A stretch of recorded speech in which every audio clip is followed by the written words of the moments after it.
ലോകത്തിലെ എല്ലാ കണ്ടുപിടുത്തങ്ങളും ജീവിത രീതികളും വിദ്യാഭ്യാസ രീതികളുമെല്ലാം ഒന്നായിക്കൊണ്ടിരിക്കുന്നു എന്നുള്ള ഒരു പുതിയ കാലഘട്ടത്തിൽ നമ്മൾ ജീവിക്കാം.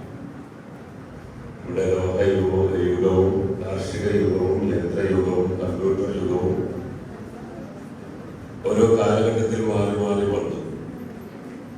നമ്മളിപ്പോ ആർട്ടിഫിഷ്യൽ ഇന്റലിജൻസിലേക്ക് AI സിസ്റ്റത്തിലേക്ക് പോവുകയാണ്, യുഗത്തിലേക്ക് കടന്നു പോകുന്നത്.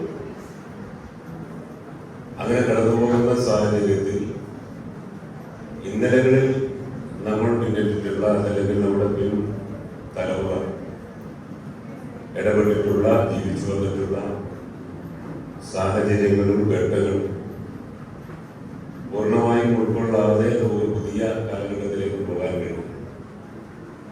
നമുക്കെല്ലാം മൊബൈൽ ഫോണുകളിൽ നിന്നും കമ്പ്യൂട്ടറുകളിൽ നിന്നും യൂട്യൂബിൽ നിന്നും ഗൂഗിളിൽ നിന്നും സെർച്ച് ചെയ്തെടുക്കാൻ കഴിയും.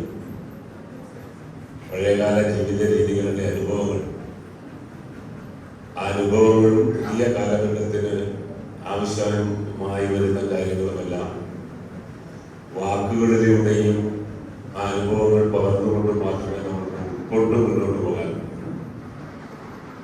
ഏതെങ്കിലും ചിത്രം കണ്ട് ജീവിതത്തെ പൂർണ്ണമായും രൂപപ്പെടുത്തിയെടുക്കാൻ നമുക്ക് സാധ്യത. ഇന്ത്യയിൽ മറ്റു ലോകരാജ്യങ്ങളുടെ വ്യത്യസ്തമായി വിവിധ തലങ്ങളിലുള്ള പ്രമുഖ പ്രതിഭകൾ ഉണ്ടായിരുന്നുവെന്ന് സാറുകളെ സൂചിപ്പിച്ച് നമുക്ക് പറയും.